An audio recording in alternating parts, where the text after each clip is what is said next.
سورہ بنی اسرائیل کے سٹارٹ میں اللہ تعالیٰ فرماتا ہے اعوذ باللہ من الشیطان الرجیم بسم اللہ الرحمن الرحیم سبحان الذی اسری بعبدہ لیلا من المسجد الحرام الی المسجد الاقصی الذی بارکنا حولہ لنوریہ من آیاتنا.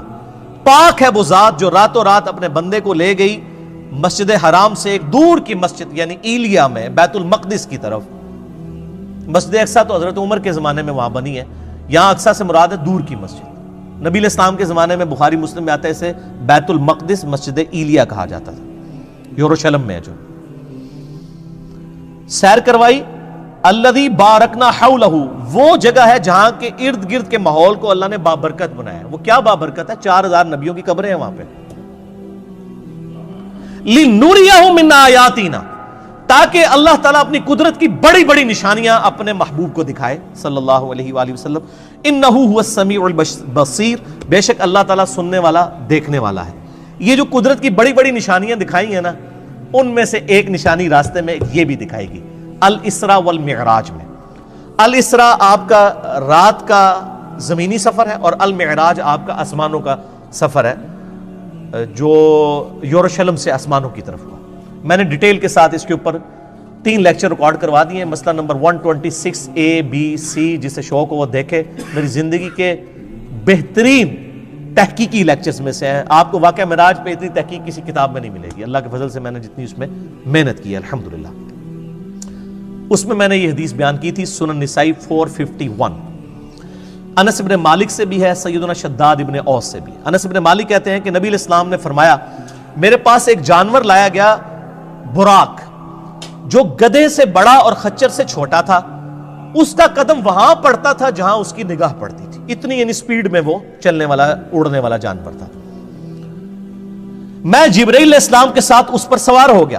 میں کچھ چلا تھا تو جبرائیل علیہ السلام نے عرض کی اے اللہ کے نبی اتریے اور یہاں پر نماز پڑھیے. میں اترا اور میں نے وہاں پر نماز پڑھی. یعنی نبی علیہ السلام کو نمازیں تو معراج میں ملی ہیں, لیکن اس سے پہلے بھی آپ نفلی نماز تو پڑھتے تھے. 2 رکعت آپ نے پڑھی. پھر جبرائیل علیہ السلام نے عرض کیا اللہ کے محبوب صلی اللہ علیہ وآلہ وسلم, آپ جانتے ہیں میں نے آپ کو جو نماز پڑھائی ہے یہ جگہ کون سی ہے؟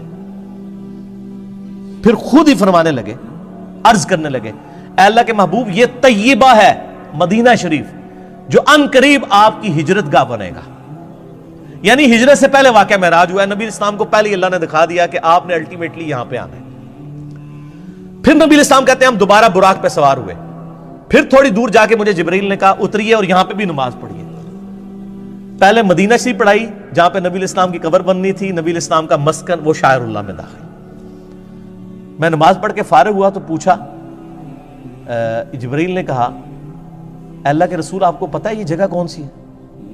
تو پھر خود ہی اس نے عرض کی کہ یہ طور سینہ ہے جہاں پہ موسیٰ علیہ السلام سے اللہ نے کلام کیا تھا.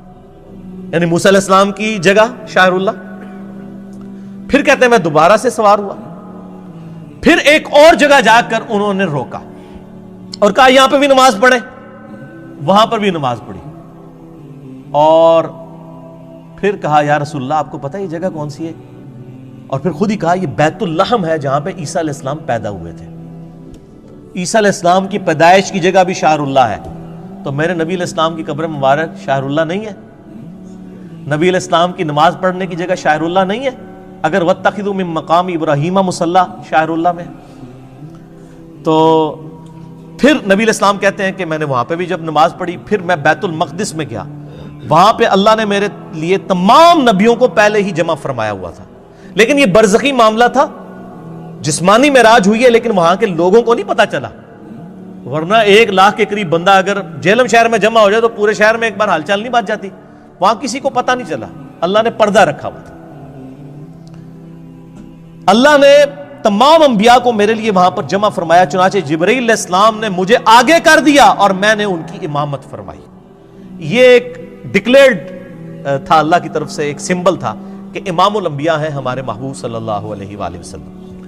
اور یہ والا جو پورشن ہے نا امام الانبیاء والا, یہ صحیح مسلم میں بھی موجود ہے انٹرنیشنل نمبر کے مطابق 430, جس میں نبی علیہ السلام کہتے ہیں کہ کفار مکہ نے واقعہ معراج کے بعد مجھ سے جب پوچھا کہ اچھا تم کہتے ہو میں راتوں رات ہو کے آیا ہوں, بتاؤ بیت المقدس کے دروازے کتنے ہیں, اس کی سیڑھیاں کتنی ہیں, اس کا کلر کتنا ہے؟ اب میں یہ سیڑھیاں پچھلے 7-8 سال سے چڑھ رہا ہوں, مجھے آپ پوچھیں تو میں نہیں بتا سکتا. اور ایک شخص ایک رات کے لیے گیا, وہ کیسے بتائے گا؟ حضور کہتے ہیں میں اتنا پریشان ہوا کہ اعلان نبوت کے بعد کبھی اتنا پریشان نہیں ہوا تھا کہ میں ان کے سوالوں کے جواب نہیں دے سکوں گا. تو اللہ تعالیٰ نے بیت المقدس اٹھا کے میرے سامنے کر دیا. مدینہ شریف سے بیت المقدس نظر آ رہا ہے. وہ جو مجھ سے پوچھتے تھے میں دیکھ کے بتا رہا تھا. اس سے پتہ چلا کہ نبی علیہ السلام کو علم غیب نہیں تھا, بلکہ اللہ تعالیٰ غیبی خبریں عطا فرماتا تھا, اور اس ایک خاص موقع پر وہ غیبی چیز دکھا دیتا تھا. یہ صحیح مسلم 430 انٹرنیشنل نمبر کے مطابق اس میں آتا ہے کہ میں جب معراج میں بیت المقدس میں پہنچا اور تمام نبیوں کو میرے لیے وہاں پر جمع کیا گیا, تو مجھے جبرائیل نے کہا آپ ان کی امامت کروائیں. صحیح مسلم 430. تو میں نے ان کی امامت کروائی, اور بڑے رکت انگیز الفاظ ہیں جی. حضور کہتے ہیں میں نماز پڑھ کے جب فارغ ہوا تو جبرائیل علیہ السلام نے مجھے کہا یا رسول اللہ صلی اللہ علیہ وآلہ وسلم, آپ کے پیچھے داروغہ جہنم سیدنا مالک علیہ السلام کھڑے ہوئے ہیں, جن کا نام سورہ الزخرف کی آیت نمبر 77 میں آیا ہے. داروغہ جہنم, داروغہ جنت ہیں رضوان, اور داروغہ جہنم مالک. آپ کے پیچھے مالک کھڑے ہیں داروغہ جہنم, تو اے اللہ کے محبوب آپ ان کو سلام کیجئے. نبی علیہ السلام کہتے ہیں میں مڑ کے جب سلام کرنے لگا تو اس نے پہلے ہی مجھے کہہ دیا السلام علیکم, یعنی اس نے نبی علیہ السلام کو پروٹوکول دیا. پھر نبی علیہ السلام نے وعلیکم السلام کہا. یعنی اس کائنات میں جتنے فرشتے ہیں, جتنے انبیاء ہیں, وہ نبی علیہ السلام کا احترام کرتے ہیں. یعنی داروغہ مالک نے یہ انتظار نہیں کیا کہ حضور میری طرف متوجہ ہو کے مجھے سلام میں پہل کریں. جیسے حضور مڑے ان کا السلام علیکم یا رسول اللہ صلی اللہ علیہ وآلہ وسلم. سبحان ربک رب العزت عما یصفون وسلام علی المرسلین والحمد للہ رب العالمین.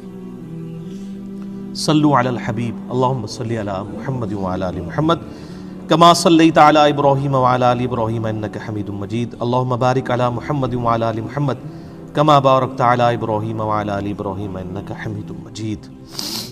اچھا, یہ حکمت کیا تھی نبیوں کو وہاں جمع کرنے میں؟ یہ بھی ٹروتھ میں ریویل معراج والے لیکچر میں نے کیا, میں آج بھی کر دیتا ہوں. سورہ آل عمران کی آیت نمبر ہے 81. اعوذ باللہ من الشیطان الرجیم, بسم اللہ الرحمن الرحیم. وَإِذْ أَخَذَ اللَّهُ مِيثَاقَ النَّبِيِّينَ, اور وہ وقت یاد کرو جب اللہ نے تمام نبیوں سے, ان کی روحوں سے یہ عہد لیا تھا. لَمَا آتَيْتُكُمْ مِنْ كِتَابٍ وَحِكْمَةٍ, جب میں تمہیں کتاب اور حکمت دے کر بھیجوں. ثُمَّ جَاءَكُمْ رَسُولٌ مُصَدِّقٌ لِمَا مَعَكُمْ, اور تم پیغمبر ہو اور تمہاری پیغمبری کے دوران کوئی اور رسول آ جائے جو تمہاری تصدیق کرے. لَتُؤْمِنُنَّ بِهِ وَلَتَنْصُرُنَّ, تو تم پر یہ لازم ہے کہ تم نے اس کی بھی تصدیق کرنی ہے اور اس کی مدد بھی کرنی ہے, جیسا کہ حضرت یحییٰ علیہ السلام نے حضرت عیسیٰ علیہ السلام کی تصدیق کر دی, دونوں ایک زمانے میں. ٹھیک ہو گیا؟ تو اسی طریقے سے اللہ تعالیٰ فرما رہا ہے جو کوئی بھی پیغمبر ہے, اور اسی کا کلائمیکس یہ ہے کہ اگر میرے نبی آ جائیں صلی اللہ علیہ وآلہ وسلم تو تم تمام نبیوں نے ان کی تصدیق کرنی ہے. اب بڑے سخت الفاظ ہیں. قَالَ أَأَقْرَرْتُمْ, اے نبیوں کیا اقرار کرتے ہو, وَأَخَذْتُمْ عَلَىٰ ذَلِكُمْ إِسْرِي, اور اس پہ میرا یہ بھاری ذمہ اٹھاتے ہو کہ جب نبی علیہ السلام تمہاری زندگی میں آ جائیں تو تم نے ان کی مدد بھی کرنی ہے اور ان پہ ایمان بھی لانا ہے. اللہ اکبر. قَالُوا اقررنا, تمام نبیوں نے کہا ہم اقرار کرتے ہیں. قَالَ فَاشْهَدُوا وَأَنَا مَعَكُمْ مِنَ الشَّاهِدِينَ, تو پھر کہا کہ دیکھو میں بھی تمہارے ساتھ گواہوں میں شامل ہوں, ایک دوسرے پر گواہ ہو جاؤ کہ جب نبی علیہ السلام آئے تو تم تمام نبیوں نے ان کی تصدیق بھی کرنی, ان کی مدد بھی کرنی. ابھی یہاں پہ بات ختم نہیں ہوئی, آگے فتویٰ بھی آ رہا ہے بڑا گاڑا. فَمَن تَوَلَّى بَعْدَ ذَلِكَ, اگر تم نبیوں میں سے بھی کوئی پھر گیا نا کہ اس نے میرے نبی علیہ السلام پر ایمان نہ لایا, ان کی زندگی میں اگر وہ آ گئے, فَأُولَٰئِكَ هُمُ الْفَاسِقُونَ, تو ایسا پیغمبر بھی پھر فاسق ہوگا. وَلِعَاذُ بِاللَّهِ تَعَالَى. یہ انبلیویبل بات ہے. یہ بھاری ذمہ جو اٹھوایا تھا اس کی پریکٹیکل اپلیکیشن وہ بنی واقعہ معراج, صحیح مسلم 430, کہ تمام نبیوں کو جمع کیا گیا, تمام نے نبی علیہ السلام کی تصدیق کر دی, کیونکہ پریکٹیکلی تو ایسا نہیں ہوا تھا, آپ کے باتوں کے پیغمبر نہیں آنا. تو وہ اللہ تعالیٰ نے ایک اسپیشل ایک مجلس کا انعقاد کیا. اچھا, یہ جو آیا لِنُرِيَهُ مِنْ آیَاتِنَا, انہی آیات میں سے ایک اور آیت اللہ نے دکھائی. صحیح مسلم میں 2 حدیثیں ہیں انٹرنیشنل نمبر کے مطابق 6157 اور 6158, کہ نبی علیہ السلام فرماتے ہیں واقعہ معراج کے دوران میں جب بیت المقدس کی طرف جا رہا تھا، سرخ ٹیلے کے پاس میں نے موسیٰ علیہ السلام کو دیکھا اپنی قبر میں، ہوا قائم یصلی فی قبری، وہ اپنی قبر میں کھڑے ہو کر نماز پڑھ رہے تھے۔ یہ صحیح مسلم 6157 اور 6158۔ تو موسیٰ علیہ السلام کو اپنی قبر میں نماز پڑھتے ہوئے نبی علیہ السلام نے اس واقعہ معراج میں دیکھا۔ باقی یہ انتہائی انٹرسٹنگ چیز ہے، واقعہ معراج پہ آپ جتنی بھی کتابیں پڑھیں آپ کو زیادہ تر کہانیاں ملیں گی۔ میں نے محنت کر کے ہفتوں لگا کے آلموسٹ 4-5 گھنٹے کی یہ 3 نشستوں میں ریکارڈنگ کروائی ہے، مسئلہ نمبر 126A-B-C۔ آپ کا دل خوش ہو جائے گا واقعہ معراج پہ، آپ کو اس کے بعد کوئی کتاب اور آپ سینکڑوں لیکچرز بھی سنیں وہ چیزیں نہیں ملیں گی انشاءاللہ جو میں نے اس میں ریکارڈ کروا دی ہیں، وہ ضرور دیکھیے گا۔